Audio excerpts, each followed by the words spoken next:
Hello, my name is Ralf Friedrichs. I'm an addiction recovery coach and the host of the Take Your Life Back Today show. As an addiction recovery coach, I want to share something with you, and let me be crystal clear to leave an everlasting impact upon you. Imagine, just imagine, being buried alive. You're in a coffin, but you know you're not dead. You don't know how to open that coffin, so you try to lift the lid, but the enormous weight upon the lid is preventing you from opening the lid. You just think you're going to die. But then you think, maybe if I bang on the lid, I'll unsettle the dirt that's upon the lid, and maybe somebody might notice and start digging their way down to help me. This is what it's like to find yourself at the lowest point of alcohol and drug addiction. You know you need help. You know you can't do it on your own, but you don't even know where to turn. In reality, my friend, there is probably one or two people standing by your grave. You just don't know that. You just think you're going to die. Usually, though, people don't think about death when they're habitually abusing drugs and alcohol. In order to feed an addiction, you have to be great at repressing the fear of death.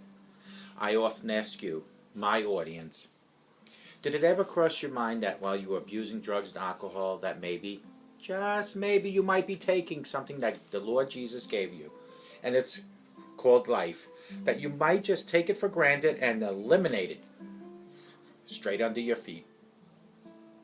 All because you drank too much or you used drugs. Isn't it selfish to take your own life that way? But more selfishly, to take it away from the people that need you and love you, like your children, your grandchildren, your mother, your father, your husband, your wife. With this, let me leave one last thought. Don't be like the person that I'm reading about on these index cards that went to the grave, waited too long, but then seeked help when it was too late. It was done. Instead, be a person that finally says, I need help, and reaches out to people like me. I'll grab your hand. Call me at 844-405-HELP, and I promise you, I will help you take your life back. 4 steps, folks. Step number 1 is to first admit you have a problem. You need to get past the obstacle course and stop the obstacle of constantly saying you don't have a problem, because denial will never heal you. There is no shame in admitting you have a problem. Step number 2 is to seek help. Reach out to people like myself and the next person I'm going to talk about in a minute. We are life coaches, addiction recovery coach. We've been in your shoes. Step 3 is set up a plan of a future in sobriety, a plan of living in recovery. And step 4 is to surround yourself with people that are sober. Step 1, admit you have a problem. Step 2, reach out to get help. Step 3 is to come up with an action plan. Step 4 is to surround yourself with people that are like you, sober. Person that I just spoke about, the other person, is Larry Geis from the Geis Academy. You can find him at 516-458-2741 or www.odysseyconsultant.org. Larry Geis and I always tell people like you, it doesn't matter where you've been, it doesn't matter where you came from. What matters most is that you're here. You are here. You are finally saying, I need help. And we, or Larry, will set up a whole plan for you. We tackle 24 hours at a time. But you need to call him at 516-458-2741. Larry Geis is standing by, and he is waiting to take back your life. But it all starts with you. If you truly want to live for your children, your grandchildren, your husband, your wife, your mother, your father, for yourself, reach out and get somebody to help you. We're standing by our phones, eagerly awaiting your phone call. 516-458-2741, Larry Geis from the Geis Academy, or www.odysseyconsultant.org. Today, 10 reasons for the Serenity Prayer and how it helps you. Although I am not a pro-AA, I am not against it, but I am not a pro-AA person. Addiction as the inability to deal with life. A common motive for falling into substance abuse is the inability to cope with the stresses of life themselves. The individual feels overwhelmed by the problems that life is throwing at them on a daily basis, and desperation means that they will consider any means to escape this. In the beginning, alcohol and drugs do feel like the perfect solution.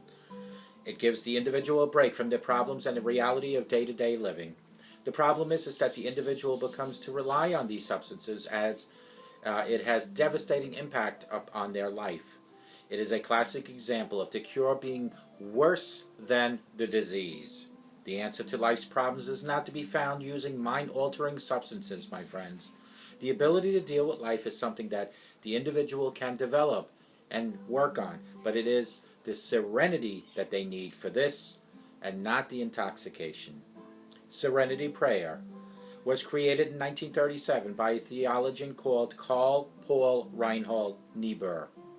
The original text for this prayer was, Father, give us the courage to change what must be altered, serenity to accept what cannot be helped, and the insight to know one from the other. The slightly different version of a prayer has been adopted by the 12-step groups. God grant me the serenity to accept the things I cannot change, the courage to change the things I can change, and the wisdom to know the difference. Serenity prayer for non-believers. The word God and prayer can be non-believers feel uncomfortable. This might lead them to conclude that the serenity prayer has nothing to offer them. In fact, there is a great deal that these words can offer the non-believer without them needing to adopt any religious ideas. They can view God as nature or their own inner wisdom. 10 reasons why the serenity prayer can benefit everyone in recovery. Here are the 10 reasons. Reason number 1, acceptance as a key to happiness. The serenity prayer reminds the individual of the importance of acceptance. Humans have the ability to exert an influence on the world, but they are many things that they have no power over. For example, there may be very little person can do to alter the way other people think about you. This inability to change some aspects of life can leave people feeling frustrated and full of self-pity. The individual may have used justifications that life is not fair to justify their alcohol and drug use, trying to fight against the way things are in the waste of energy, and it can lead to other things such as substance abuse. People find happiness by just accepting and working with those things that they cannot change, and they don't turn to alcohol and drug use. So remember, acceptance is the key to happiness. Number 2, the serenity prayer gives comfort when times are hard. When people give up an addiction, it doesn't mean that they will get a free ride in life and forward. The sober person still has to face day-to-day reality, and this means dealing with bad times as well as good times. They may even begin to wonder if staying sober is worth the effort at all. By thinking about the serenity prayer, the individual can find inner strength. They can accept the current situation as they have to work with by utilizing the serenity prayer. Number 3, developing faith in recovery. Developing faith in recovery does not mean the individual is expected to adopt particular religious ideas. It is referring to confidence in the idea that when people do the right things, it will mean that right things will happen to them. There will be a great deal of life the individual has no control of. But the fact that they are now trying to live a better life should mean that their life will get better. It is only by developing this faith in recovery that the individual is able to begin developing some serenity. It takes courage to build a new life. The reason why so many people settle for less than perfect life is fear itself. There is a comfort in the familiarity even when the individual is experiencing suffering. Change means taking a step into unknown, and not everyone is prepared to take that step. In order for an individual to escape the misery of addiction, they will need to be very brave. They will also need courage to keep on making the needed changes that will lead them to a better life. Importance of becoming wise in recovery. In Alcoholics Anonymous, the members will sometimes talk about how their best thinking got them drunk. This is pointing out the reality that despite the tendency to arrogance, addicts do not tend to have much wisdom. This does not mean that they are lacking intelligence, but their behavior does suggest that they have lost the ability to make some good decisions. When people first became sober, they can still fall victim to the ideological thinking. In recovery, they can develop the wisdom to make better decisions.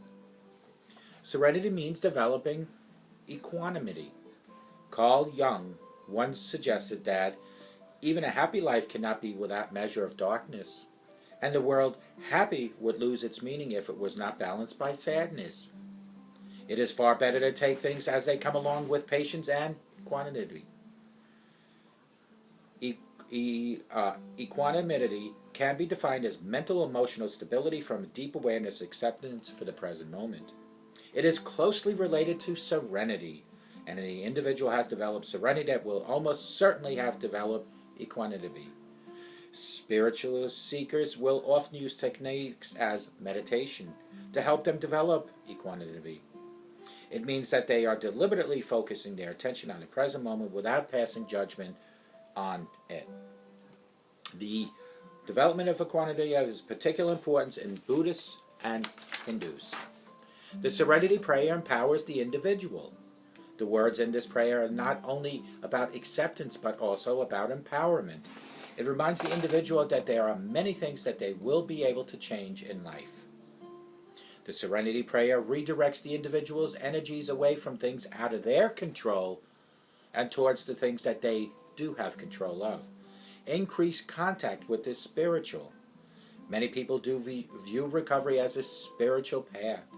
This prayer reminds us that they are not taking this journey alone, that they can rely on higher force that have their faith. When the individual hands over those things that are beyond them to higher power, it lightens their load significantly.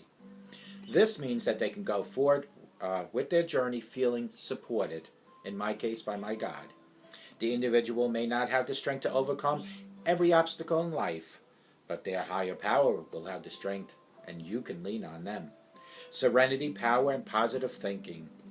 There's a great deal of positivity contained within a few short lines of the Serenity Prayer. It suggests that the individual can have a positive impact on their future. It also points to the idea higher forces are at work. Those things that an individual recognizes as beyond their control may actually lead them to great things they just learn to accept. There is a great deal of evidence to suggest that thinking positively puts the individual in a position where they are most likely to find success in life. Negative thinking, also known as stinking thinking, should be avoided in recovery because it is easily can lead you to relapse. Last but not least, Serenity Prayer and humility. St. Augustine advised, "Do you wish to rise? Begin by descending. You plan a tower that will pierce the clouds. Lay the foundation of humility. In order for people to find success in recovery, it is vital that they develop some humility. This means that they will have to develop their ability to accept their own limitation and accept their weaknesses as well. Humility is the opposite of arrogance. The individual makes an amazing recovery that by accepting their own weaknesses, they become stronger. This is because when people are arrogant, they are unable to learn anything new. They shut themselves down, they close their mind, and they regularly end up out of their depth because they have overestimated their abilities. There is nothing wrong with admitting weaknesses. In reality, it is a key to success, and one of those weaknesses, my friend, is what I read about right in the beginning on my index card, and I told you step number 1. If you have a weakness with alcohols and drugs, there's nothing wrong with admitting it. The only way you're going to live a life in sobriety is to admit you have a problem, is to seek for help, is to come up with an action plan of a future in recovery, and to surround yourself with new people that live a sober life.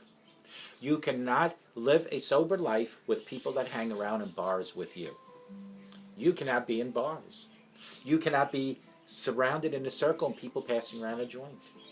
You need to not get rid of your friends, but you need to surround your social gatherings with different people. My friend, admit you have a problem and your life will change. It has for me. It has for Larry Geis from the Geis Academy at 516-458-2741. And it will for you.